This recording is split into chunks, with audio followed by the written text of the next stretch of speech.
he is also one of the famous co-authors of the books, okay, either the principle of economics books, okay, cost and benefit analysis, and also more than, I believe, okay, right now it should reach 200 already, right?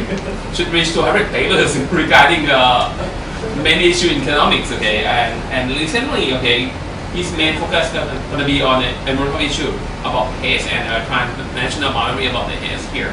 And it's our colleague, honor that he's going to present us one of the key papers in which it is quite related to the region right now, especially on the high cost of air pollution. And since all you guys may know that this morning, right, our AQI just go beyond what should we do with all of these things here, actually. And please give a big hand for Professor Quah right now. Thank you. Thank you, everyone. Thank Montian and thank the Dean Chayan for inviting me to give this talk today. Just a little background why this talk. I think probably because I had actually in the last few months prepared 2 or 3 papers for my talks overseas.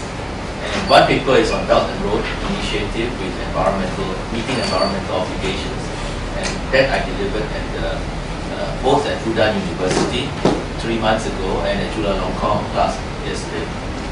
And this paper on the high cost of air pollution, I gave an invited paper at Bali just in January. So this is a new paper put together. Because part of my work has to do with transboundary air pollution, and I've been working on that and publishing it, especially on the Southeast Asian haze from the oil palm plantations and so on, from Indonesia crossing over to southern Thailand, Malaysia, and Singapore. And so I thought that by reading the media, I found that increasingly we have more and more problems with environmental air pollution all over Asia. And so, of course, the latest bit that we were very surprised to see the big news in Singapore about what's happening to Thailand, especially Bangkok. And we saw all the horrific pictures of the skyscrapers and the buildings here being covered with this smog. And we have been getting quite a lot in the Singapore media as well.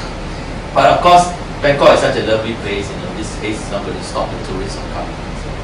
And yeah, I think that's confirmed because I think last week I sent something to you, which is that Bloomberg had put out the top cities in Asia where the tourists come, and they reported that Bangkok was number 1 in Asia. So that's remarkable. Okay, so what I'm going to do in this paper is basically this, that I feel that air pollution has become a very major topic, especially in Asia. So I want to look into the literature. What have we done as economists so far on air pollution? That's one item. Number 2 is I want to talk about some of my work on air pollution. And so I will cover that. And then I will talk about the recent developments in air pollution studies. How do you curb air pollution? How do you control it? So the instruments that I use and now being implemented by government, including the Chinese government as well as the Singapore government, which have introduced the carbon tax this year. So I'll talk a little bit of that. And then I would like to bring back the importance of paying attention to what we teach our students from our textbooks, which is we should constantly remind the policymakers about the concept of optimal level of air pollution. As we tell our students, we don't want zero pollution, we actually want pollution as well. The question, of course, is how much pollution. And so we have to remind ourselves that there is an optimal level. And what determines this optimal level? What goes into this determination of what should be the optimal level? And here, there is the damage from pollution. There's also the cost of controlling pollution. So actually, there are 2 causes of it, not just one cause. So it's a minimizing of this total cost that is important. This must be, I think, constantly reminded Because the government is always talking about, well, sometimes it's the cost of controlling, but the NGOs and the man in the streets and lobby groups are always talking about the damage caused of pollution. But actually it's the two costs that's important. So I'm going to talk about some of these things. And also I'm going to talk about the understudy of NOx, nitrogen dioxide. We've been so concerned about CO2 all the time, but you've forgotten that NOx is actually a very important indicator of serious air pollution as well. Okay, so let's get started then. This pointer.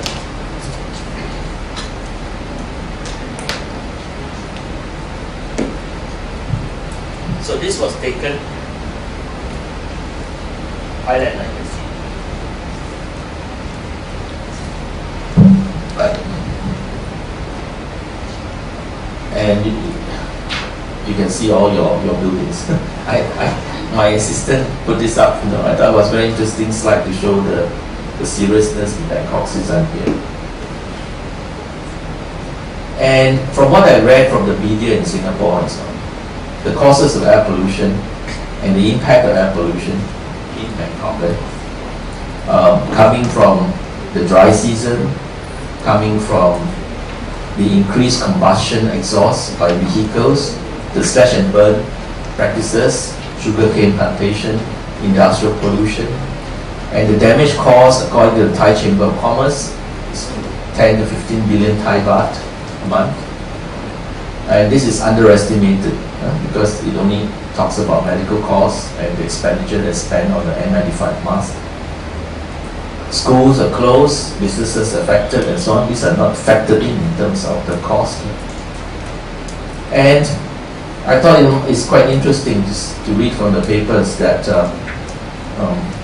your Prime Minister and the Bangkok Governor and the National Environment Board have been tasked and brought to court or been facing court over the particular method 2.5.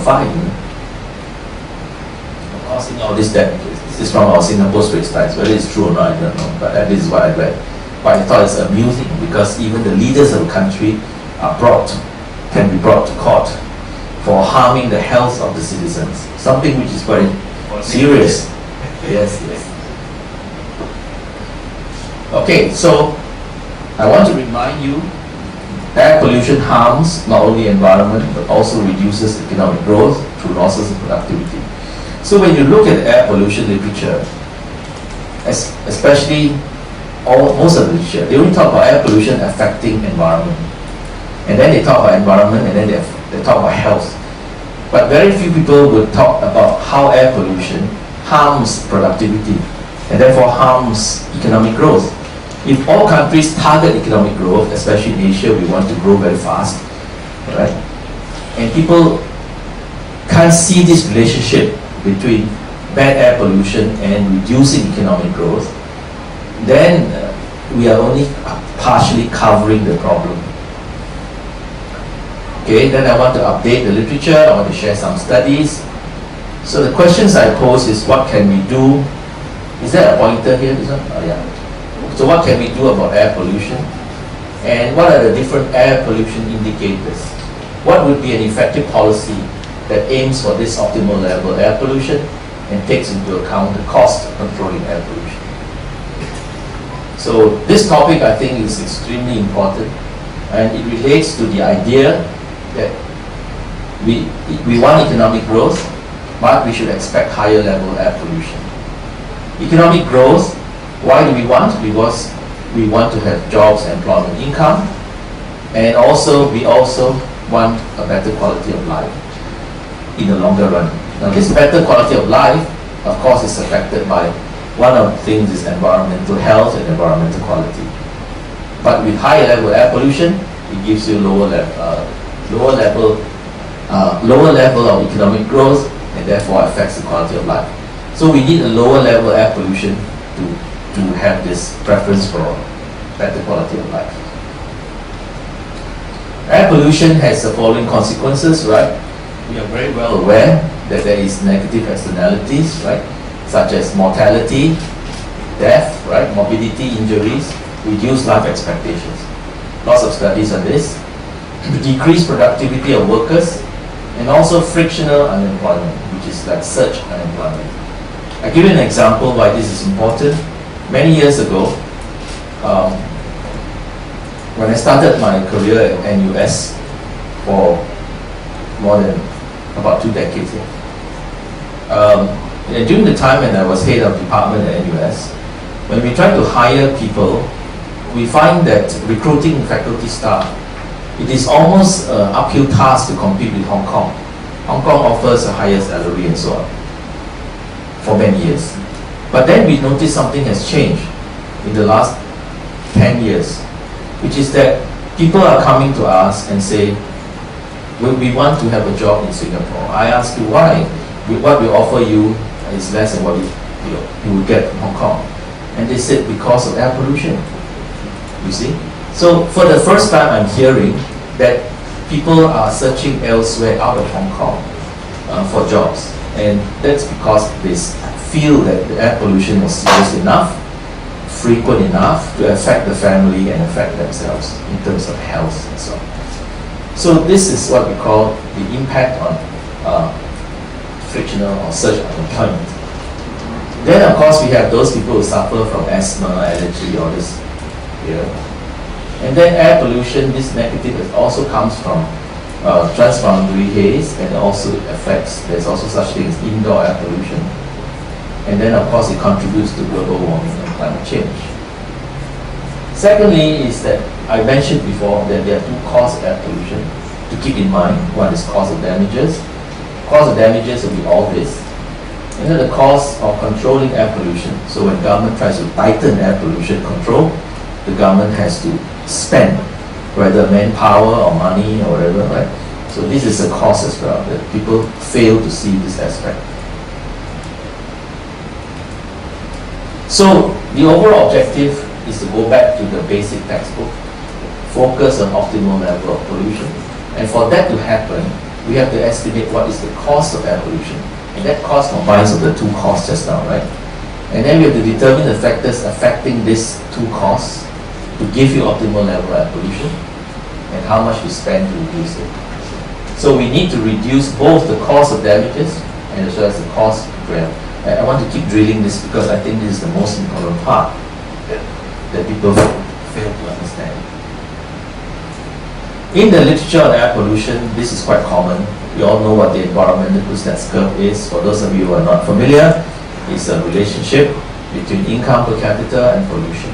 Why the word Kuznets is because this idea of the inverted U-shape came from Simon Kuznets. But Simon Kuznets, who is known for national income accounting and got the Nobel Prize for it, was not talking about pollution and income per capita, was talking more about the income distribution and growth. So, but it was Philip Grossman and Alan Kruger, 1991, in their paper for the National Bureau of Economic Research, right?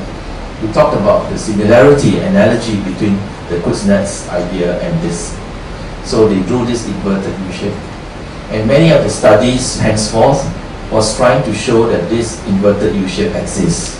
What is this inverted U-shape? It just simply tells you that that naturally when income is low, nothing much happening, right? You just imagine a poor country, lots of forests, lots of natural resources, not much activity happening economically. And so pollution of course will be very low. But then as the country opens up and develops, right? So we have more factories, more industrialization, and so on and so forth, cut down forests, then the pollution of course will start to rise. Then there will come after some time where people have so much income that they don't worry or they don't want any more income, more higher and higher income, but they care a lot about quality of life. And so environmental quality is one of them. And so they will then start to demand or curb back on industrial activity, and then the pollution starts to come down. So this is a typical inverted U-shape. And in the literature, people try to see whether this is true or not. So empirically, what they do is they try to get the data to show it.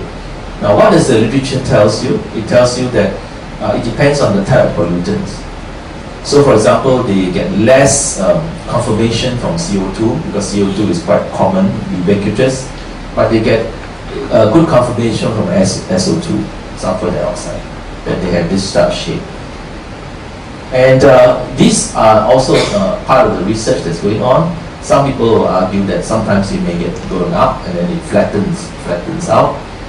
This is because government applies lighter regulations to ensure industrial competitiveness or is exported overseas, so it becomes like it's flat. The other one is a new toxics, which is industrial activity keeps generating new sources of pollution, so it may actually become higher. Now, the other thing about the literature is that people want to find out where is the turning point, like where is this turning point. And so a lot of the work has been done on this, and this is just a sampler of that, for SO2, CO2, and the particular matter 2.5 and 10. So they found that this is the GDP per capita for SO2, CO2, and this. And this is the they did on 11 OECD countries using these data points for SO2, African countries, Indonesia for CO2, and this for China OECD. Okay. Of course, there are a lot of assumptions in there, but I think it's better to read the original studies. But this is just giving you a quick summary of what I could look at. And then I thought about this when I was going to Indonesia. And people seldom talk about this, but I think it's important. And that is that that there could be two scenarios.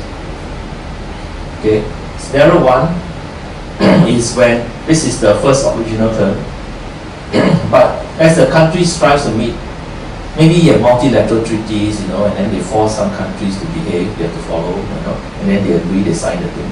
So there is internationally enforced pollution, or sometimes internal public preferences to export pollution.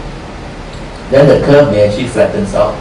So it rises compared to the original, it also rises, but it flattens out because of these reasons. And the turning point is artificially delayed relative to the natural. So the turning point may not be the original A, but delayed until B. But the pollution is less. It could be this reason. Another one is scenario 2, where public pressure from environmental NGO, lobby groups, society, and all this, they want an earlier turning point. So this is something that they really want. First one is the government one. This one is that they want. So society wants, so they impose their will on the government, and therefore they try to change government action to become more serious to control pollution, and also they have existing green technologies and low cost of controlling air pollution. So the result is that they turn faster before the original turn. Okay, so they turn at B instead of A. So this is two scenarios that people seldom talk, but people talk about empirical measurement of what pollutants make the turn, when do they turn, and the three different types of turn. This. But they seldom talk about the possibility of the turning be after A or before A. And this is possible. There's a possible. So I'm saying there's a possibility also for a middle ground between the demands for ecological movements, right, and objectives of economic growth. So here's where CBA, I think, could help to determine where should be the aim for public policy between this and between that.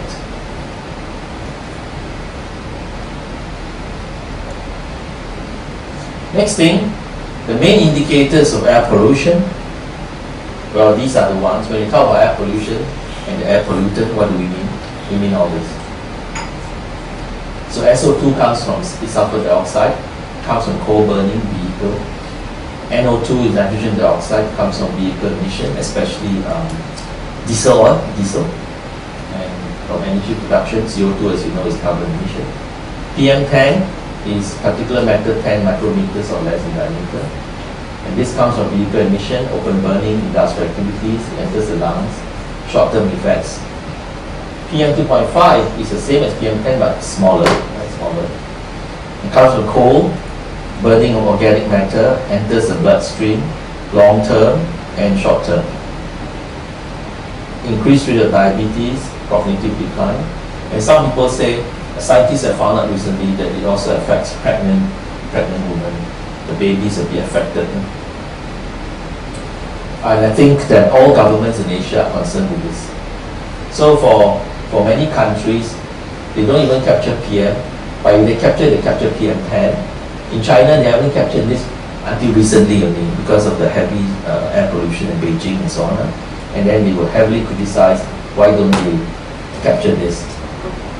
As I understand, in Thailand also, PM 2.5 is in the past not captured. I don't know about now, maybe. Just this year. This is the most important.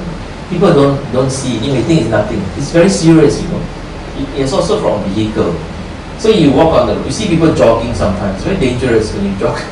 Even in Singapore, you should jog in the park, you know, not jog on the road. Some people like to jog on the road. And so when you're jogging, you need a lot of oxygen, so you grasp, you know, you suck in a lot. And you think there's nothing. You're an athlete, strong, but it settles in your lung because it's colorless, no smell, so tiny, really tiny, you don't see anything, it just stays there. If you do it often, frequent enough, it accumulates. In the long run, it has been associated with many respiratory illnesses as well as cancer. The scientists are saying this now. Now, NOx is one indicator. As I say, it's understudied. So they're generated mostly by motor vehicles, exhaust 80%, metal refining, coal burning, and it's common in cities, both in developed and developing world, especially achieved developed as well. And we just need to address this more. We need to study this more, and we need to estimate it. Most studies don't estimate this.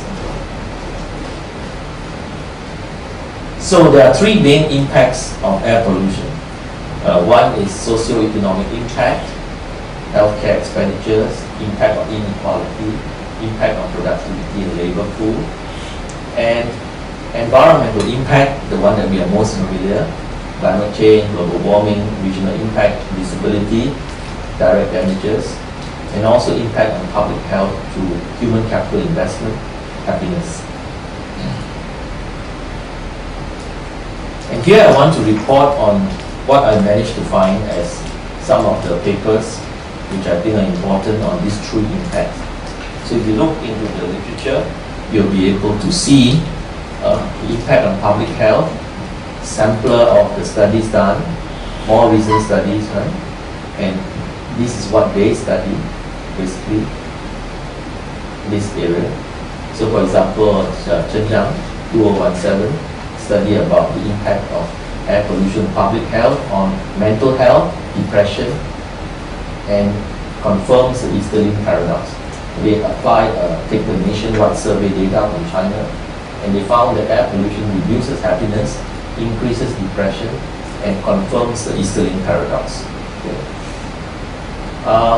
Mohapawan 2011, impact on public health and on air pollution on health and academic performance of schools children. And they found that higher pollution leads to lower attendance rate in schools and poorer grades of children. So this is another important finding. So, and there are many more of all these things. Okay. Impact on the economy.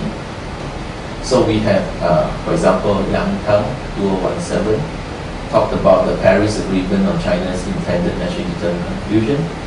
Looks at how the efforts of government to control this, and so found the net benefit is quite small but still positive if moderate carbon mitigation policies are implemented.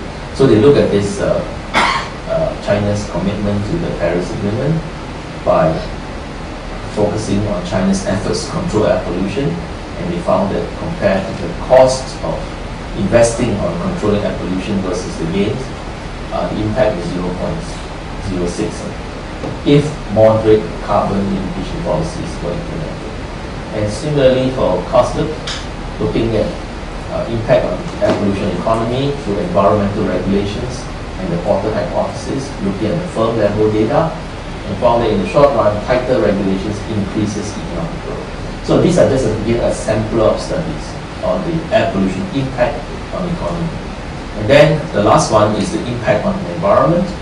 Sun Khan, for example, talks about air pollution affecting environmental inequality using urban China data. and they found that rich people tend to invest more in air filters. Rich people have more resources. Basically, that's the idea. Therefore, it also may increase air pollution actually increases inequality. So that's the finding from this paper, and so on. Now, air pollution in Southeast Asia comes mainly from vehicle emission, of course, open burning practices, very common in many countries, industrial production related emissions. And then there's also the transboundary haze, makes it worse. And this affects Malaysia, Singapore, and Brunei, even though these countries may have quite stringent air pollution control, but transboundary air pollution comes outside their control, their jurisdiction, so that creates problem. And Indonesia only ratified the ASEAN Agreement on Transboundary haze in 2015, so we are yet to see the results of that. Now, indoor air pollution is also important, again seldom studied, and that comes from especially cooking and heating and lighting, using the solid fuel like wood and charcoal. So we all live in big cities, we don't see this, but many of the developing countries in the countryside, rural area, they actually use a lot of this for small towns. This of course leads to equal health complications from chronic obstructive pulmonary diseases, stroke, and so on. And children and women are mostly affected because they spend more time indoors, so they accumulate fine particles, according to the WHO studies. 75% of premature death comes from indoor pollution, mostly in Cambodia and Laos. This is from the UN Environment Study. Okay, subsidies, like the government provides subsidies for non-solid fuels like gas and kerosene, may decrease mortality, but they are also sources of air pollution. Cleaner stoves helps, but requires time-consuming standardization of these cooking stoves. Transboundary air pollution, the so-called yellow dust, and this, for example, is not just limited to the palm oil plantation from Indonesia affecting Southeast Asia, but also, for example, transports industrial pollutions and dust to Japan and Korea from the east part of China. Deforestation caused by industrial growth, and also desertification from the north, and makes the dust comes down to the south, affecting China, and also makes storms more frequent. Winter haze, these are things that they experience from the movement of the air particles. This is a familiar sight of all this burning, made worse by the fact that in Indonesia a lot of peat soil. So peat soil is very hard to control. Once the fire starts, you may wipe the fire on the top, but it's burning at the bottom. And peat is of course organic matter that accumulates over historical time, and this comes when you set a fire, it just keep burning. And so one solution put up by President Jokowi was to build water canals. So if you have for example this table as a lamp, then they put water around it, so to prevent the spread. Problem is palm oil needs dry soil to thrive, to be productive. If you put a lot of water around it, it doesn't thrive, it doesn't give you good harvest. So that solution is only. So he tried the other solution, which I think is more effective, which is that no more allowing new plantations or existing plantations to extend their plantation into peat soil. So I think there's a moratorium. I think it's a good one. But of course, it just means that the growth may be reduced. There's some trade-offs, of course, that people must expect. Okay, this gives you some statistics as how much the damage from the direct cost of the haze from 2015 itself, $9 billion. And Indonesia alone already is half of it. Okay, so then northern Thailand, Chiang Mai, is affected by transboundary haze from Myanmar, over 73.2% from what I read, during the open burning season. It also reduces tourist inflow. Northern Vietnam affected also from China, up to 55% for SO2. or the sound affected by the initial haze. So these are all sources of the haze, sources of air pollution from transboundary. This was a study that I was invited to do by the Singapore government and also by the ASEAN, or in relation to the ASEAN Secretariat. And this has to do with what is the impact of the cause of the haze on Singapore in the year 2015. In 2015, the biggest haze impact that we had was actually 1997. Then everybody set up. We've always had some kind of transboundary pollution, but they are very minor. Started in the 1970s actually, but minor. People say it's not inconvenient, but not a big deal. And then 1997 was a big one. Just like in Thailand, you have this big one. Then everybody start talking about it, and then government gets serious. Everybody also gets serious, right? So you need something big to happen before everybody will sit up, or else nobody will care. So 1997 was a big one for Singapore and Malaysia. That the haze suddenly come, and that lasted for more than 3 months. And then over the years, it comes on and off, right? And the big one, another big one was in 2015. This lasted 2 months, and from our calculation of damage caused, it was about 1.83 billion, or 468 per capita on Singapore population. And the health and the losses of productivity, in fact, are the largest in this calculation. And the cost of mitigation is at only 5%. So we also did the willingness to pay study, to find out people how much they be willing to pay out of their income to have 2 months of haze-free year. It's about this per capita. And then with adaptation policies, it's this much. But what does this mean, all this? This gives you the categories. I wouldn't go in detail because we want a study, you can just write to me. And 1.4 billion, it means that for this 2-month haze, suggests that if we invest up to this amount, it's possible to deal with this problem, to mitigate the cost. But we have not calculated the intangible cost, it's quite substantial.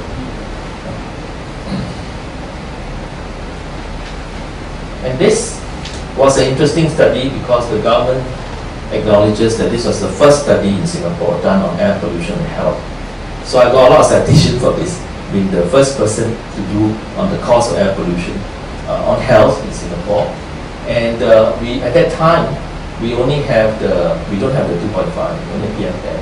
So we were at PM10, so we put that as an indicator. We use a standard dose response damage function, adapted from Austria around. And this is the kind of results. I mean, this is typical study. You take a dose response function, you estimate, right? The only problem is, of course, the problem we encounter is that we often don't have the coefficient. The dose response is a certain coefficient, right?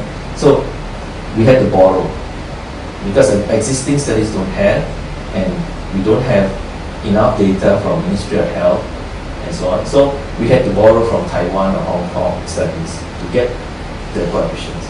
But in any case, this cost as a percentage of GDP from air pollution on health is, for mortality is 2%, morbidity is total is about 4.3% of the Singapore GDP in that year. And then we did some policy discussion. We also talked about what happens when there's a change in PM10 by this much, what will happen to the cost as a percentage of GDP, and the cost per capita, the total cost. And the policy discussion is, of course, straightforward for Singapore to have more energy conservation, control of vehicle traffic. Many people fail to appreciate that Singapore is a renewable energy deficient country. It's not like Thailand or big countries. We can use renewable energies, wind, power, solar, tidal wave, hydro, but Singapore doesn't have all this. We tried to have experts coming in to experiment. Do we have enough wind? No, not strong. How about solar? Solar is the only thing that we are thinking. But we found that existing technology is that the solar storage is not enough for our daily needs, given existing technology. We also found that, so that affects energy security, right? For a metropolis, economically driven country. And if we put where do we put the solar panels? It's not about the cost of solar panels. That has come down a lot because of the China manufacturing very cheaply. The problem is we cannot rely on the security only depends on the solar. So we need to have other sources. So that's always been a problem, and we just don't have a solution. So the best solution in Singapore is, of course, energy conservation and also basically energy efficiency. So that's something we strive for. This was another study I did, my colleague, and this time the government wants us to estimate PM 2.5 now. So we were successful in PM 10, then we moved to PM 2.5. And again, dose response function, right? And one of the things when you calculate mortality, it means you need to calculate what is the value of statistical life. Then the question is, are there studies of USL in Singapore? And the answer is no at that time. We don't have them. So what do we do? So again, we have used benefit transfer. Benefit transfer is an acceptable method in cost benefit, which is that we try to match the nearest possible study done overseas and to us. So if, for example, in Taipei they found VOSL as so much, then we need to convert that to the Singapore situation, and we use this straightforward formula, which is standard used by many other studies. Okay. The other one is we look at ADB. Asian Development Bank uses the cost limit. So for them, it's basically, all right, we lost earnings. So lost earnings, but they have a cut-off age. So from this age to retirement age. Right? But of course, that itself is an underestimation. You can't, this cost of air pollution on health is not just stops there, that range. So cost of illness by ADB is probably a lower bound estimate. But most important is to incorporate the indigenous data. Try to do local VOSL. I don't know about in Thailand. Has anybody done VOSL for Thailand? I'm not sure. Is there people do value of statistical life measurement in Thailand? What is a life worth in Thailand? There must be. I think Thailand is so much data you can get there. Excuse me, just wondering that elasticity 0.32, how does that come from? Taiwan. From Taiwan. Yeah, we just took straight from Taiwan. We didn't do any estimate. So that's why it's called a benefit transfer. It's not that but the elasticity is the one that you have to determine. Yeah, but we just borrowed from Taiwan. Yeah, we didn't do it. Of course, it's best that we have our own everything. Very expensive. Right? And then I think we later did this study on what is the VOSL for Singapore, because we got an opportunity when we was working for the transport ministry. They want us to calculate that when they have transport projects that reduces congestion but also reduces mortality on the roads. So therefore you have to calculate what is the VOSL, and they're willing to sponsor it. And we did this. I'll tell you an interesting story too. When you went to transport and he said this, transport says yes, very important to calculate USL, but why don't you ask the health ministry? Because the health ministry is responsible for life and death. So they should provide the funding, not for us, right? And so we went to the health ministry, and then health ministry said, oh, this is very important, something we want to do in the long run. But since the transport ministry is asking to study this, why don't the transport ministry take this on, right? So anyway, eventually we end up with the transport ministry supporting it. So we found that the USL is about this for Singapore. These are 9,928. And this all just simply, you have to look at the actual study. I don't remember details, but if you have, I have the paper.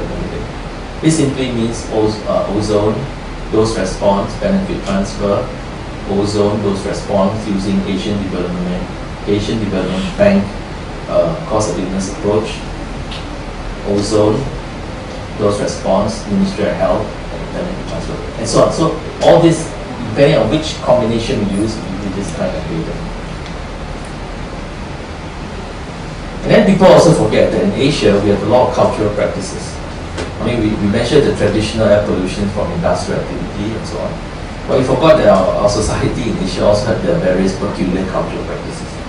And of course, in Chinese New Year, a lot of firecrackers, a lot of all this smoke is come out. And they actually, some studies actually measured 2.5, and they found it spikes up And then burning incense in temples and houses. In Singapore, we have the Hungry Ghost. I don't know about Thailand again. So in August, burning incense, burning paper money, burning. That's created a lot of unhappiness among people who are living near these places. But of course, one can say it's only short term, but then during the short term, your health is affected quite badly. But that's very difficult for government want to do something also because it's very sensitive. They're dealing with cultural practices of a certain race, and so that's always very sensitive.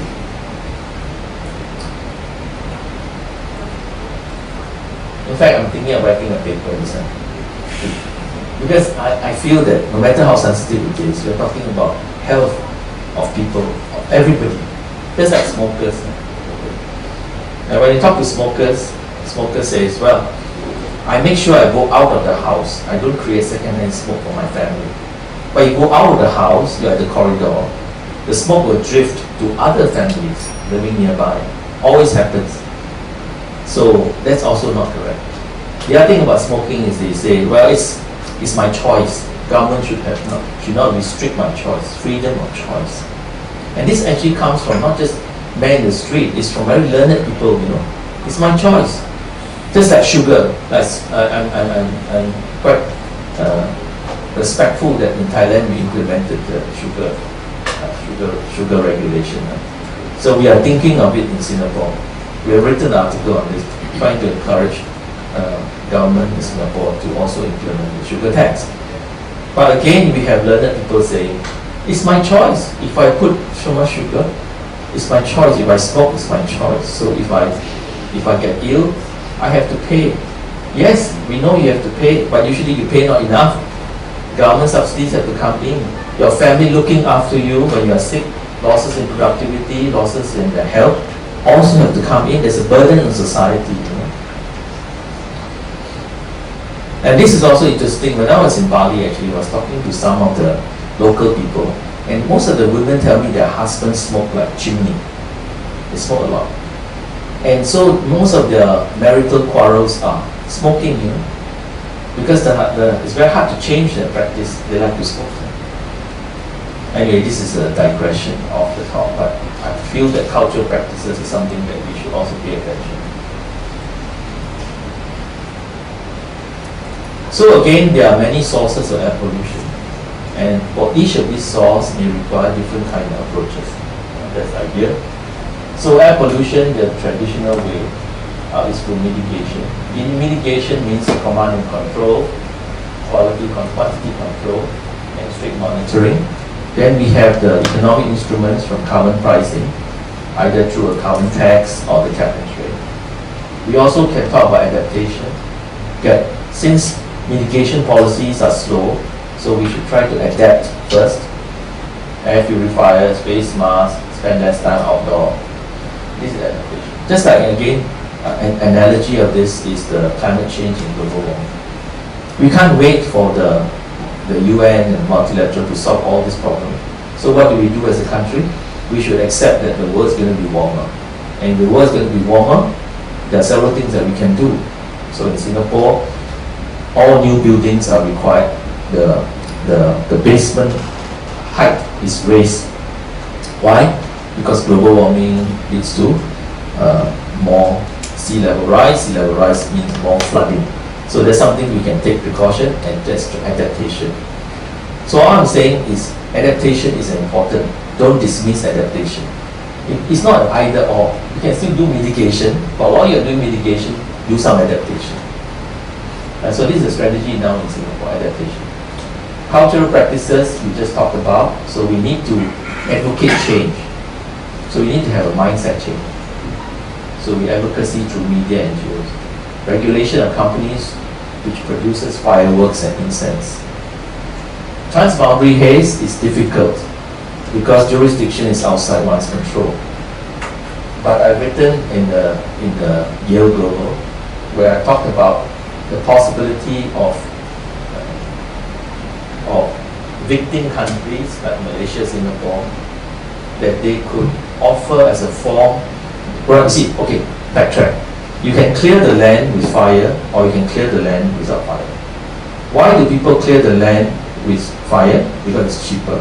It's very much cheaper compared to using more machines and more manpower. You can calculate the difference between clearing the land with fire and clearing it without fire. Now, that difference is the cost, right? If you don't do anything, you continue business as usual. The victim countries are Malaysia, Southern Thailand, and Singapore will suffer. The damages will be X dollars, big.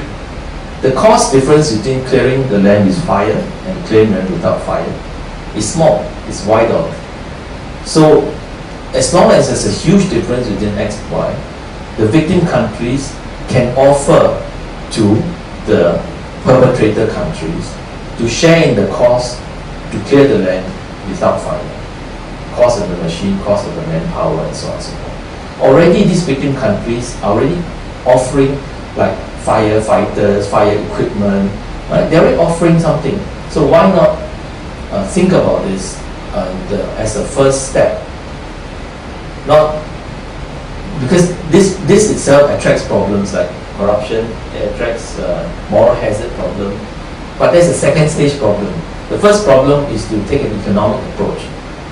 Support the lower cost, share in this cost. And in game theory, we have the Chandler-Towkins rule, which we can use to look at how much each victim country should pay to contribute to this cost. So think about it as a foreign aid. Anyway, all countries, rich countries give foreign aid. Why not think about this as foreign aid? So that's an opinion piece which I wrote in Yale Global. But if you talk to people in the street, including my wife, they will always say, no. They are the perpetrators. They are the bad guys. Why should we go and help them, You see? They don't understand economics. It's true. I once give this talk to many places also, talking to non-economy. Totally unacceptable. But you talk to economy audience perfectly. They understand what you're talking about. Yes, you will say something. I understand from the economic point, but how can we ensure that the perpetrator will follow, will use the money to Yes, that's what I'm saying. It's a second stage problem. I only worry about the first stage. Otherwise, it would be free money. So it would be dumb to give free money. No. Well, there are many safeguards to it, right, that can be implemented. I've not studied what these safeguards are. For example, if I'm Singapore going to give X dollars to Indonesia, I will then insist that, well, for example, the machines to buy or pay directly to the machines. I don't give money. We pay money to machines. And I would have people on the ground supervising whether these machines go to the right. Because if you're talking about big companies, plantation, you don't have to help them. It's the small-time farmers and the small plantation owners. So these small-time farmers and plantation owners, right, they say, even if we want to follow the government and say no clearing of land by fire, we cannot because we don't have the money and the resources to buy this machine and so on. So can there be a way in which the government provides subsidies and also the government may perhaps provide loans for them? So this is one way to think about the problem. But whether we lead to money going into the pocket of the local, that's a different matter, and that's for the enforcement and other types of discipline to come in. I have no answer for that. I'm just thinking of, you must accept the first step, which is that incur the lesser loss. So if I'm Singapore, I should be glad to pay for the smaller amount, and right now, which is I'm facing a big amount. And then you can say, you can look right now, the government of Malaysia already helping anyway, already. So they are willing to spend to help anyway. So my thinking is that why not help in the right way and consider it as a form of foreign aid. But your question, of course, is very relevant. Once we accept the concept, we have to think about how to implement the concept. And that is a different kind of approach. Okay? I don't have an answer for you. You raise an important question, but this first step, I'm only concerned about the first step. Okay, let's move on. Then I said carbon tax, right? In Singapore, we just implemented carbon tax. Carbon tax, straightforward, right? if you compare to cap and trade, we prefer carbon tax because it is straightforward. People are used also what is a tax. It is less prone to manipulation.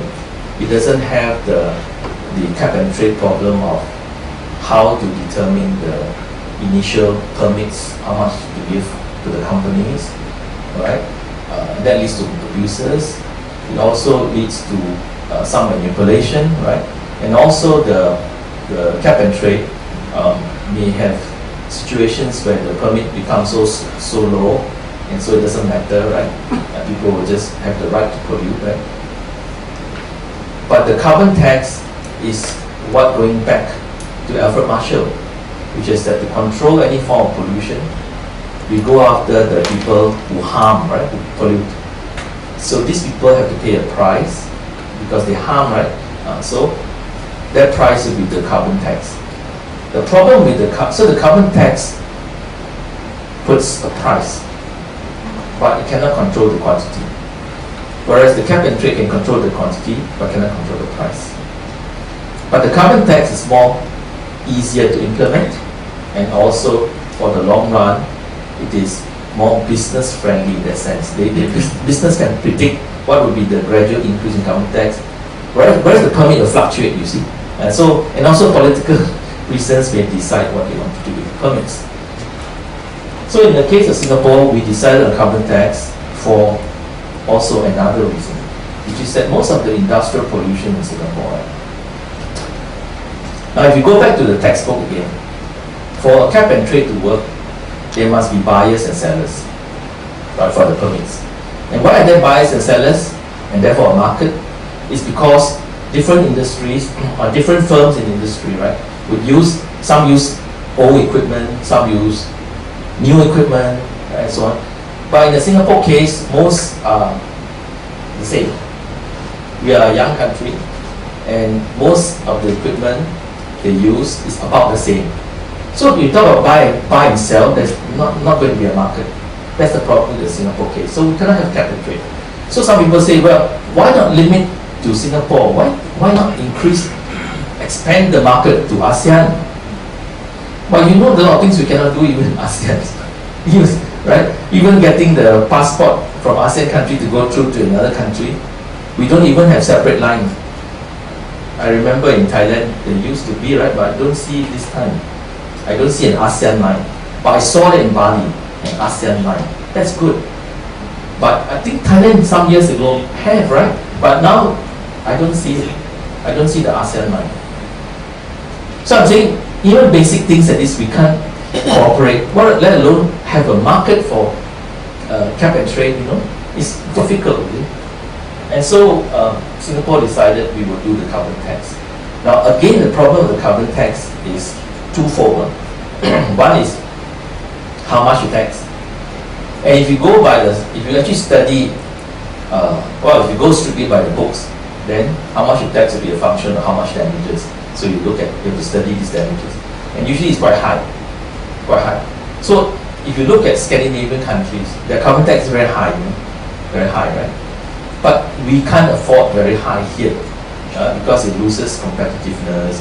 They are worried about such things, right? So carbon tax implemented, but the amount is not high.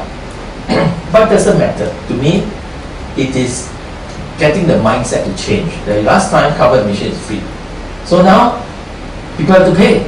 And if people have to pay, even a small amount, it triggers something in their brain, right? Yeah, I contributed, I have to pay something, right? And then over time, you gradually switch the higher tax, increase, right? In a predictable fashion. So it doesn't affect significantly, it doesn't give a shock to business as well. And second problem is that the poor, it might be regressive to the poor families as well. But that's easily handled because government can do lump sum transfer, can put subsidies, can do many things. Right? The third one I find quite interesting recently was last month we read that Nobel laureates and central bank governors in the US, right? They petitioned the Trump government and they said they want to have a carbon tax, right?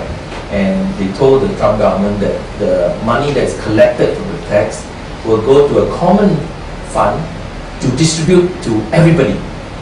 That is unusual, you know.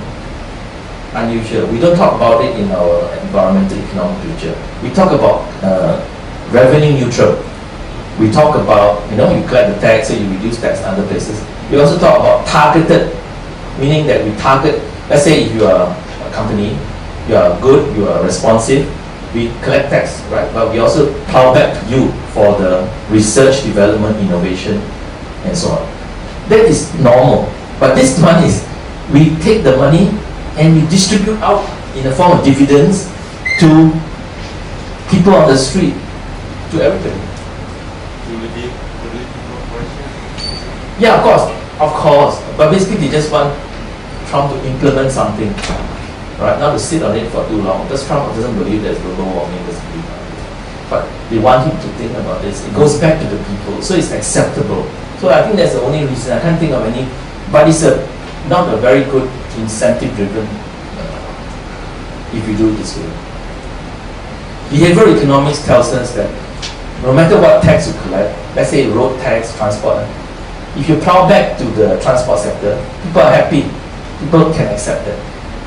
Or revenue neutral, you reduce taxes in other places, they can happy. It's only when it goes to a common fund, then people will say, what is the use? Where is the money going to? Now, unfortunately, of course, in Singapore, we also talk about common fund. So there's no targeted. That means the tax collected will go to this Ministry of Finance, general revenues. Of course, there is an argument for that too, because the argument is that if I collect this general revenue, I can deploy this to prioritize areas where it's more important. So there's a benefit of doing this common fund. But anyway, the Singapore case, so 95% of our electricity comes from natural gas now, so we're quite clean. But of course, it depends on how you manufacture the natural gas, how you get it out. We are export-oriented open economy. Greenhouse gas emissions in 2012 is only very low of the global emissions. So actually Singapore, if we are extremely efficient and so on, we do everything we can, the contribution to carbon emission in the whole world is actually like PM 2.5. It's minuscule. But does that mean we don't do anything? No. They want to show that we are a responsible country, so we should do something. We still should do something. But carbon tax is widely used in the world. You look at the literature, this is 40 national jurisdictions over 20 cities all use carbon. And they are responsible for half of the global greenhouse gas emissions. And this is just a sampler of where these 40 jurisdictions are and so on. I think if you go to Google, you can find this extremely easy. The impact of Singapore's carbon tax, we tend to have by, I think, 2030. We start from a base of US $7 to 14. And the preliminary studies seems to show the impact on business and households should be quite modest on this amount. I think this year we start with $5 Singapore dollars. And they calculated the increase on electrical tariff is only 2 to 4%. So it's quite minimal. And this is the use of the revenue. In China, again last year they announced this tradable performance standards, which is a form like the ETS, but not strictly ETS. And they cover 3.5 billion tons of CO2 in the electrical power generating sector alone. 8 sectors are covered. These are the 8 sectors that are listed here. And this tradable, we call tradable performance standards, is rate-based, emissions per unit of electrical output. And the allowances that are given for initial allowance determined on electrical consumption on the sectorial benchmarking rate, and they could be traded. So the difference here is that go by sector, not one whole industry, but sector by sector.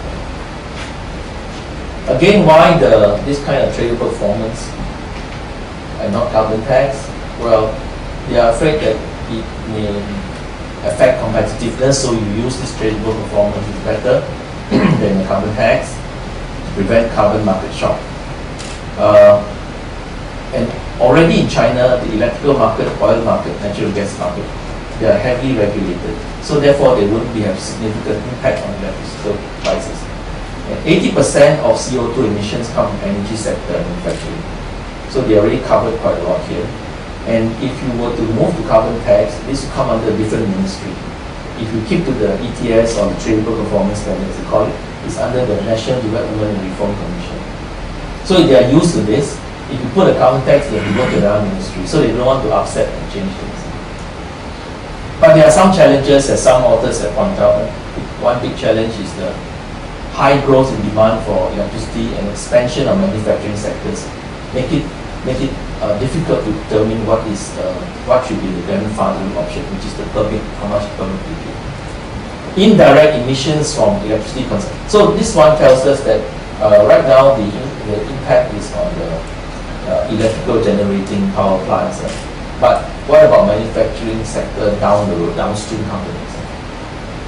And then separate benchmark for different sub-sectors in energy industry provides no incentive to move from existing use to natural gas. So this is a 2017 study that showed that if we had all this sectoral benchmarking and so on, then there's no, it's just like saying if you have a quantity control, then there's less incentive for the companies within it to embark on R&D activities and so on. So there's less incentive for them to move on to better things as long as they meet the quantity.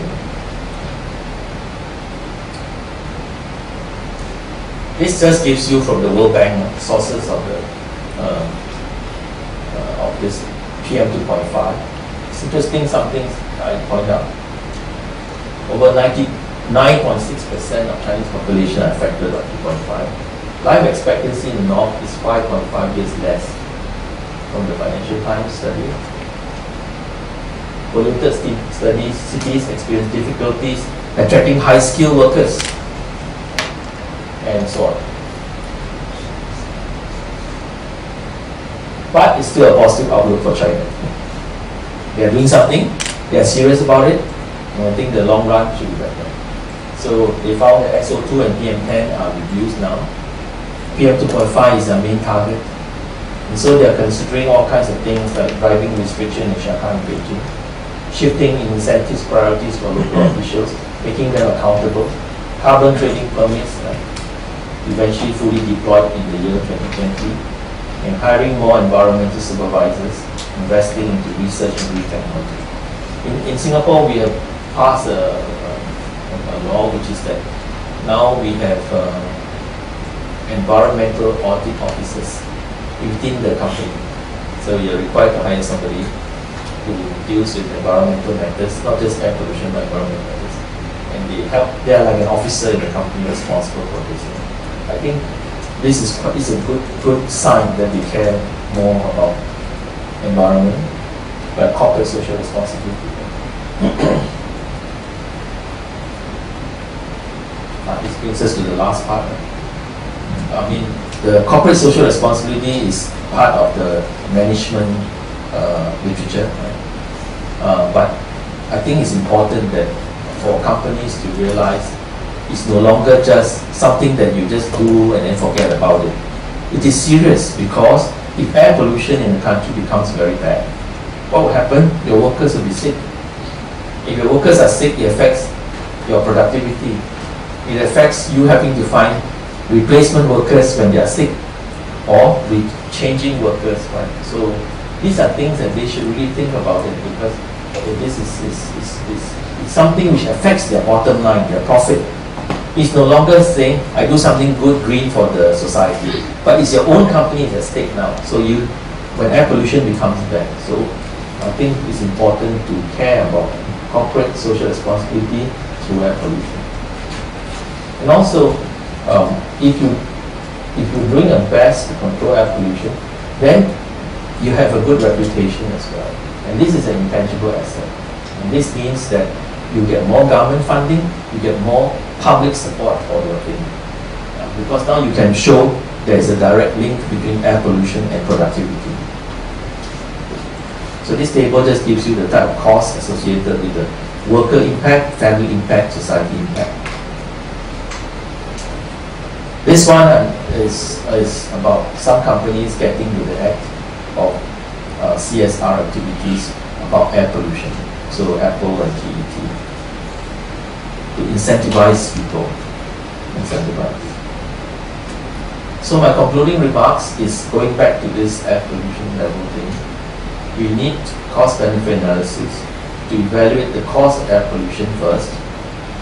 Many countries need to do this first. That's important. And what are the factors affecting this optimal level? So what is this optimal level? It's obtained by these two curves. The marginal abatement cost curve, the marginal damage function. Right? And where the two cut, you get the optimal level. And the total cost is a function, is this area here, this triangular area. So we want to minimize this area here for society. And the MDF, the marginal damage function, alright, is affected by the type of pollutant, population exposed to it, the type of damage, and the marginal abatement cost depends upon abatement technology, enforcement cost, taxes, subsidies, and the mode of policy. So these determinants will affect this MDF and MSC, and this, when you study this properly, you get the optimal level. When you get the optimal level, you automatically get the minimum cost of control, or minimum cost of pollution. Then I think we need to have more indigenous viewer as well. We need to have intangible cost study as well. And as for instruments, we favor more market instruments rather than government instruments. In the typical environmental literature, they give you good reasons why market instruments is preferred over command and control. And that means we favor carbon tax, tradable permit, and so on. So it's a reduction of both cost of damages and cost of controlling pollution that is important. If you're interested in cost benefit stuff, my two books are here, and these are the papers. You can just Google, you get the sites. You mentioned ManQ and my work there. So yes, I take pride in working with ManQ. I take pride in the fact that we have a lot of Asian examples in the book. But I think my sights are higher for this one, the cost benefit book. This is the 5th edition. This book is actually used by major libraries all over the world. And it started with my mentor, which is Professor E.J. Nishan at London School of Economics. He was like the guru of cost benefit for 2 decades, 70s and the late 80s, when he retired from LSE. But fast forward to 2007, we came out with the 5th edition, first time we worked together. And now, this year, 2019, we will have the 6th edition will come out. It's published by Routledge. But true to the Nishan's work, it is more theory, this one. Okay? This one is something which I like to do, which is applied CBA. So how to measure things, what are frequently encountered problems in CBA.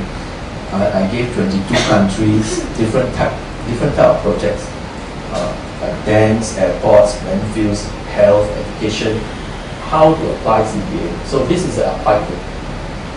But Nishan is a stickler for theory. And I think I can understand, because he said if the theory is wrong, then all this is wrong. Don't talk about sophisticated econometrics. Because if the theory is wrong, if the fundamentals are wrong, you can use very impressive refinement and technique. It's nonsense. So I think I also share that to a large extent. That's why the theory must be correct. But this just tells you, well, how do we measure? What kind of methods exist? What are some of the examples? Okay. And this is a reference reading for applications for research funding in the White House.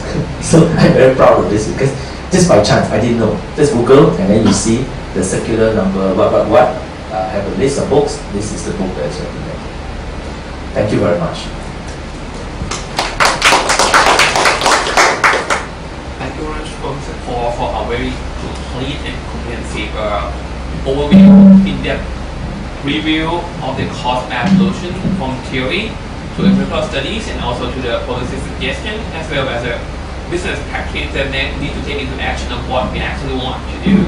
And given that we have quite a limited time here, are there any questions from the floor?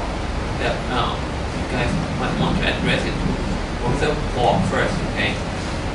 So I'm happy to take comments and questions and also share your ideas about what's happening in Thailand, for example. Yeah? I have heard that during the case problem in Singapore, it's true that people began to sanctioning the Indonesia product because of the case. Yes. This one has to do with some NGOs and some so-called learned people that said we should stop buying Indonesian products which is made from palm oil.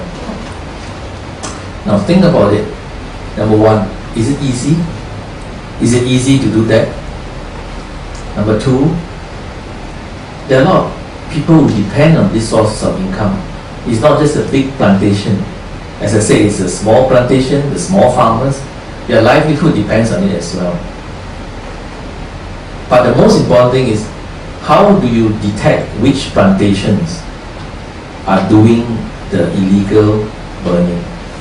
There's always a fuzzy area. For example, I'm a responsible plantation owner. I don't use fire to clear my land, but my neighbors, somewhere down there, are clearing with fire. The wind blows the fire to my land, sets it on fire. Is it my responsibility? Should I be held totally accountable?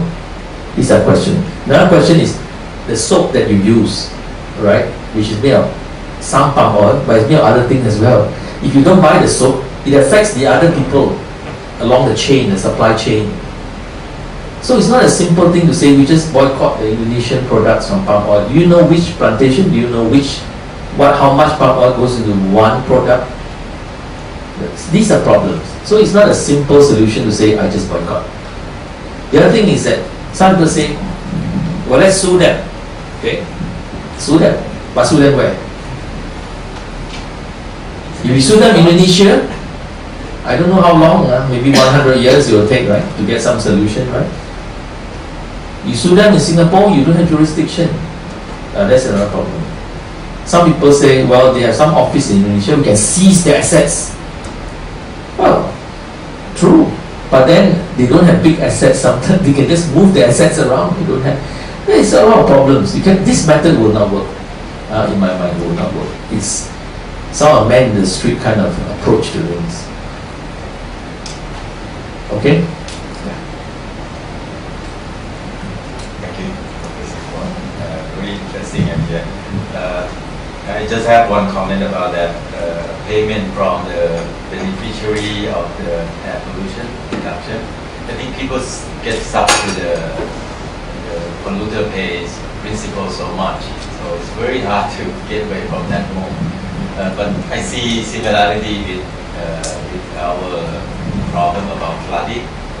We basically block Bangkok from the water flooding from the north. So we save Bangkok, but the one who suffer is in the country before and surrounding Bangkok. It's impossible to charge people in Bangkok for having dry area and then pay to the one who suffered. And that's probably similar. And I think it's a question, how do you deal with the political pressure of carbon tax in Singapore? Maybe Singapore is easier. The government seems to have very much control over political issues. But in Australia, for example, Prime Minister, I forgot the name, was out from the position because he tried to pursue carbon tax.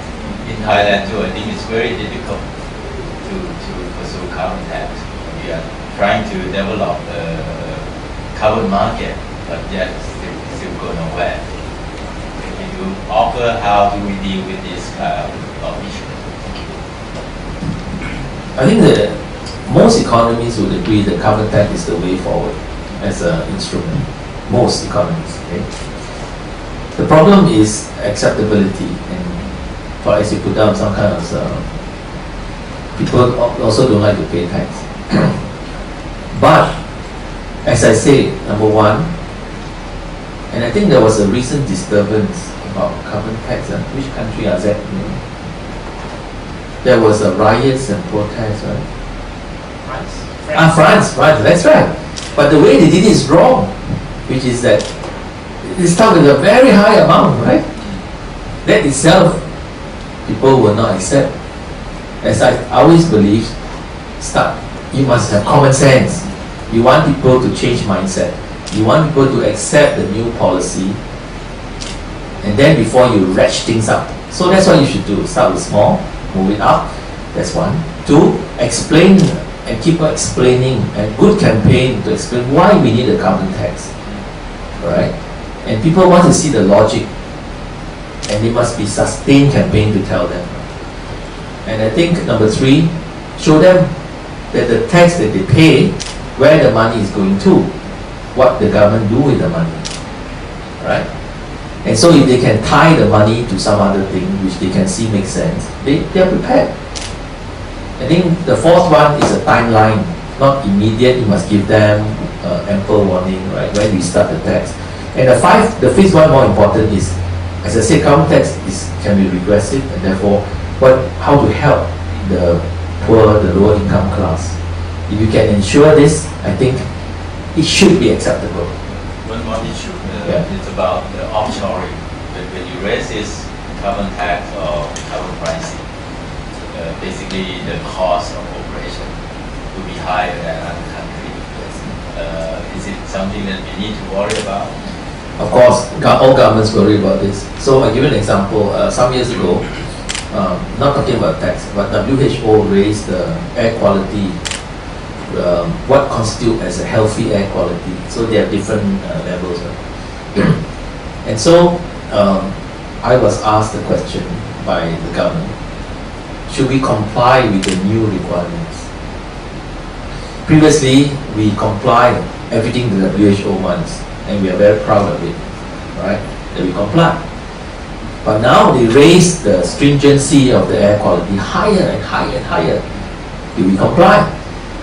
So then the question is, if we comply, what are our benefits? Our benefits are better health, right? Definitely better health, which means maybe better productivity in the long run, right?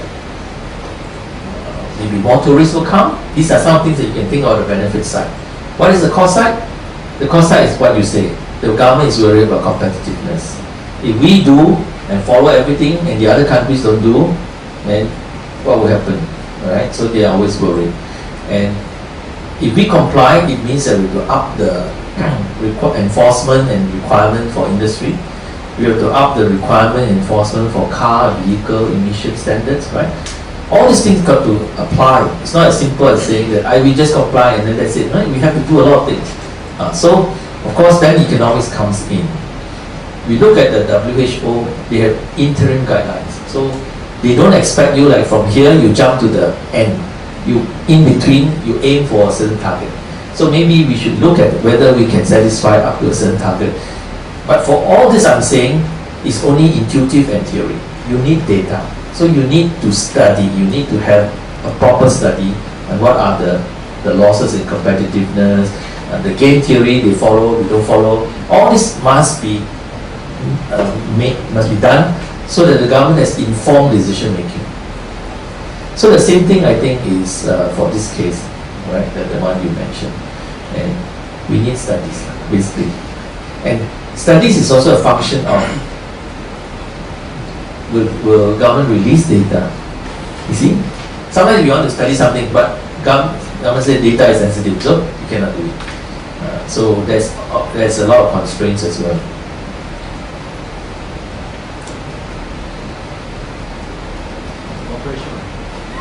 Oh yes. Let him. Sure. Let him. I'm a layman. I don't know any field about this, but let Ajahn in the environmental area. No, I just want to hear about how Singapore and Indonesia negotiate or cooperate, like solving this transport pollution problem. Because I think from what I heard is that the problem was very serious in 2015, and like in the past 3 years, that problem has been solved. So it's by chance because the weather is better, or because of the cooperation, some sort of policy that has been implemented in Indonesia, and how Singapore have a play an important role in like getting Indonesia to behave, for example. Because we believe that the problem in Bangkok right now, part of it could be because of the burning season in Cambodia as well. So maybe that could be something that I could learn from Singapore and talk to the Cambodians. Okay, in the Singapore case, we don't have all this burning problem as well, right? But of course, we get burning seasons from elsewhere, sure. Okay. Now, if you look back on the haze episodes, before 2015, go back another 5 to 8 years, they implemented some kind of strategy, okay, and that was Indonesia. And through ASEAN, they don't have a proper treaty, but they agree on something. And then for the last, like before 2015, 7 years in a row, there wasn't serious case, no serious one. And so they all shake hands and say, oh wow, our strategy worked, our ASEAN agreement worked, our negotiation worked. And then bang, the haze came. What happened? It's the same thing that's happening now. Now, quiet, right? So they're shaking hands again. Yeah, the phone calls work, the meeting in Kuala Lumpur and Jakarta work, right? Jokowi's idea of moratorium on work, all this thing. We don't know. We don't know. It's too early to tell. The other thing is that it's a very complex, Indonesia is a complex country. They have intricacies of government. So it's always a problem of overlapping function. Is the Ministry of Environment responsible for this? Is the local government responsible for this? Is the Ministry of Land Development responsible for this? Who is responsible? They still are very fuzzy as to the overlapping function. And they want to change things. But historically, changing things means changing through their parliament. And historically, that takes decades to change something. So we don't really know whether these measures will work. Secondly, the El Nino effect plays a very important part. And unfortunately this year, studies coming from Australia, Hawaii and so on, yes, El Nino effect is going to come in the middle of this year. Now El Nino is a precursor to the haze. Strong El Nino effect occurred in 2015, in 1997 as well. So when the El Nino hits, you can expect drier conditions, and dry conditions means you're going to get haze. The other thing people fail to see is that there's always a dry season. It's the intensity of the dry season. So there will always be some kind of fires, even natural fires, not by man, but natural. You cannot get rid of the haze. So I think a concerted effort, and fortunately they ratified the ASEAN agreement in 2015, the Indonesia. And that means they are going to get confirmed help in certain areas. And so hopefully these things go in, and no more expansion of the planting of the plantation in peat soil, right? So I think that helps. But then as this question they posed, there might be corruption, there might be, we don't know what's, Indonesia is a big country spread over so large area. How to police, how to enforce all these things is a big problem. So I don't think we should rejoice yet. We have to wait and see whether this is really can help or not. Okay. Panupong? Euston, you've been in Thailand for the last 4 decades, right? No haze, no. No. What I'm saying is that you must have noticed some changes in the local cultural practice. Have you seen anything yet from your hotel to restaurant, to universities? Cultural practice have changed or not after 40 years about the environmental attitude, about discipline and all that? Well, if you're talking about long term, of course, nowadays people are, especially younger generations, they're much more green, let's say. So, but of course the firms like hotels, they're also cashing in, not even in Singapore as well, all over the world actually, right? Meaning to say that if you want, the hotel will say you want to be part of the green movement, you want to care about the world, the environment. So if you don't need to wash a towel, don't let us wash. If you need to wash, they put into the basin. Same thing as plastics in Singapore. So We care about plastics waste disposal in the ocean, affecting the marine creatures, biodegradable, not possible, long term, all this impact of plastic. So the supermarket says, well, okay, we want to be green, so we either charging for plastics or tell you don't take plastics. But then again, the question is just like carbon tax. What happens to the revenue? So it's like the hotel. Does the hotel give you back a discount? Does it give you anything? Nothing. That I have not seen. The plastic same. Does the supermarket says, okay, from all the money that I save now from not having to buy a lot of plastics, where's the savings going to? So actually, it's the people subsidizing these firms. That's my belief. So unless they come out very strongly as a whole and say that. But they have a problem with this competitiveness again, because if this supermarket says I do it and then the other don't do it, or this hotel I do it, the other don't do it, then again they lose competition. So there must be an industry level agreement. But then at the same time they must convince the public to share in this objective to be green, and therefore return this to the public in some form. Then only the public will change mindset and then they would be part of the solution. But I don't see that happening. I don't know about the deeper cultural practices, but I've always been happy coming to Thailand. Last year I came a few times, this year I think a few times. Anything happens to Thailand, we always read in the media. No problem, the tourists will all come back, no matter what. Because you have the recipe, you have something that makes Thailand successful, That's why it's hard to copy. My own hometown is Penang. Penang is trying to ask this question. We have good beaches, we have also a mountain, we have, good food, and we are not a run-down town here, actually developing, but actually developing very fast. We have everything about modernity as well, and yet we can't be like Bangkok or Thailand. Why? That's the question that they are asking themselves. So what do you think the consequential People definitely, like Bali, somehow there's culture of being friendly, very important. And I think less regulation. Not morally, less. good or bad? Yes, of course. Less regulation. And heterogeneity of activities. Heterogeneity.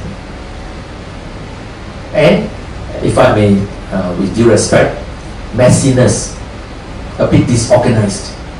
People like that. Singapore is opposite, very organized, very efficient. All behave one way, right? Too tidy. Yeah, too tidy. So when the Singaporeans come to Thailand, happy, right? Because totally a bit messy. They like that, But I'm not sure some of people like that in long term. They like to see more order. So when I see Thais like coming to Singapore, they like it too because everything runs efficiently and law and order.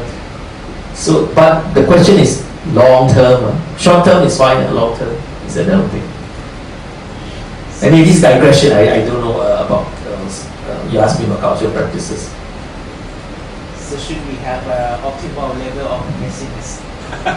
Of course.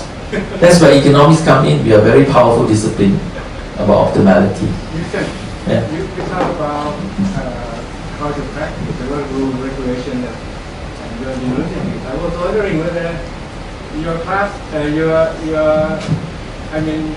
colleagues, when they go out from their room, do they turn off their light, or they leave their light on like that? It's automated. So there are sensors. You don't need to think about it. Okay, so that's all the problem. But what about their mindset? Do they feel like they want to save energy or not? That's my question. Increasingly. Partly, whether they really want to do it, I don't know. But the pressures, looking at the peer pressures, yeah. Even at home, right? Children will tell you, the younger generation are different.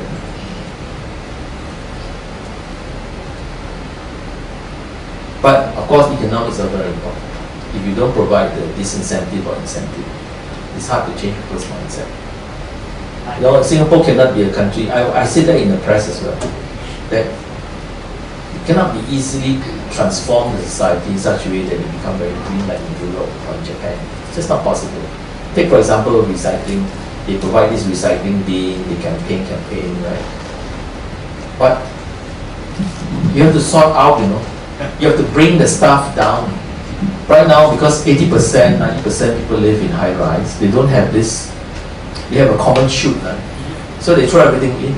That means convenience cost is very low. Inconvenience cost is very low. So they like it. But then they created a place where you can throw your recycling. So what you have to do, you have to bring down your stuff and then you have to sort there and then put it. Who will do that?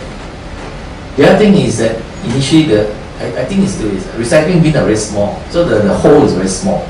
I'm sure in Thailand also you see the garbage bin is very small. So you want to put in, my wife will say, oh, be careful of your hand, don't touch this corner, don't touch that. I mean, yes, it's true. Then recently I was in Japan, I went to McDonald's, right? And I didn't know, so I thought, okay, I will be like a good abiding citizen. I took my tray to go and throw it. But when I went to the garbage bin at the McDonald's, I found that they have a few. You have to sort out. Your wrapper goes into this, your remaining ice cubes goes into that, your plastic goes to this, your waste goes to this. Where got the time and where got the... Sometimes you figure out, is this a half plastic? Is it half paper? All these things. And I was living in an apartment too in Tokyo. Same thing. All must go out and sort. And I see people standing there for some time sorting out, So Singaporeans are not used to this. We are used to convenience. And I think many people are. So how do you therefore incentivize people to behave in a certain manner? You must lower the inconvenience cost. How to do that is a big challenge. And that's why behavioral economics, I think, is important. It's just like now we are doing smart meters in the homes. So we put a smart meter, and the smart meter tells you, right, how much is your electrical consumption, your gas, then how much is the charge, right? So you have the idea. So the idea is that you would then switch on something only when you really need it, and if you don't need it, you may not need to switch on now, right? So you change your activities. But that assumes people actually behave this way. So as a traditional, conventional microeconomist, we will just simply say, okay, we have this smart meter, then we'll have an optimal pricing strategy, then we hope people will just buy into the thing. But no, you have to get people to actually want to go to see the smart meter, spend time looking at it and how to make sense of it. So that's where behavioral economics comes in.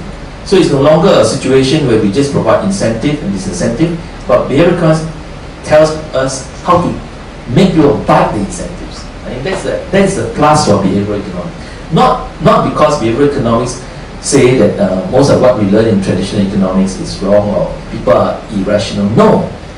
To a large extent, and because, you might say because my area is cost-benefit analysis and rationality is very important, I think most of us are rational.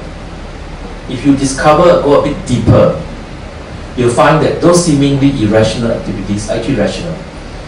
It's just that we are not pricing intangible factors. Like they talk about fairness. Fairness is also a good, and fairness has a cost and fairness has a benefit. If you factor that in, you're going to get rational decision. I'm sorry, is there any behavioral economy? My colleagues always, I must be careful. What do you think about the critical mass of people who think green? Does it matter in one society? When I live in Canada, I have to sort out all those things because everyone do it. If I don't do, I look barbarian. Yeah, you have to. But in Thailand, no one do it. So yes, correct. Because that is like what we call the peer pressure. So we do it. In fact, I think that most Singaporeans are very law-abiding outside Singapore. No, within Singapore. But when they're outside Singapore, it depends on whether the regulation in the country is that most people do it or not. Right? But that's also behaving rationally. How to raise those critical mass? Yes. I don't know. I have no idea how to do it. Yeah. The young generation. Education? Education, the young generation. They will transform the country. Social network drama. What? Social network drama. Oh, In Thailand, you must have some drama to ignite people's emotion. that's true. Problem is whether it's sustainable. You see this air that we see, everybody gets upset. Then they bring something. After that, what happens if the air becomes okay, good again? We all forget. Someone must die. Until next year, yeah. Now it's not.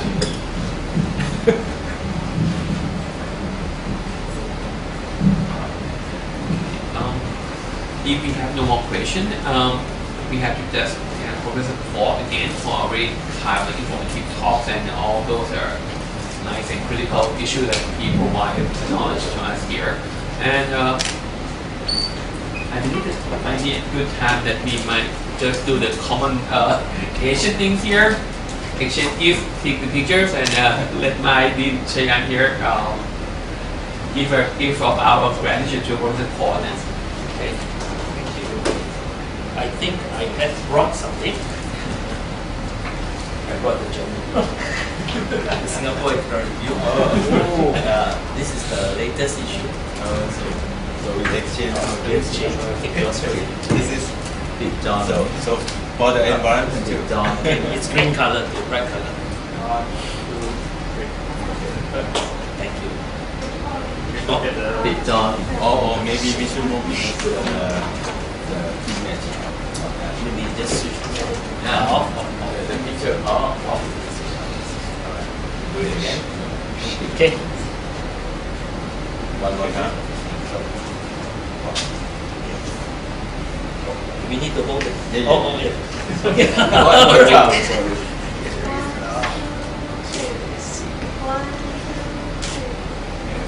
My left, my turn. One, two. Okay. Thank you. And then the book. And by the way, sir, for our assistant here, we also have a gift for you. Oh, yes, very nice.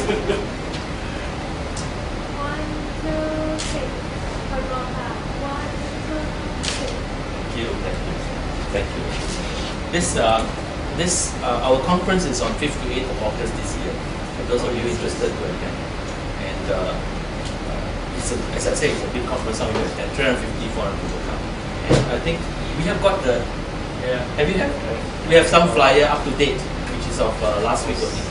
Of the So we exchange for the people who are attending. Thank you. Now we can exchange it too. Picture too. Professor Sachs, get some pictures. Oh, Yeah. oh, yeah, please.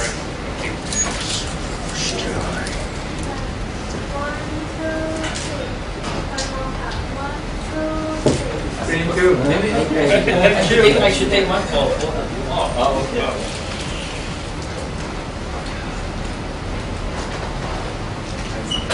อนุพงศ์ทานข้าวด้วยกัน4-3 นี่กันได้100%ไหมเนี่ย Okay, very much. ที่คุณใส่กัน100%แล้วคุณเปลี่ยนในตัวฟิลเตอร์มันบ่อยแค่ไหน You have a soft มี2 อย่าง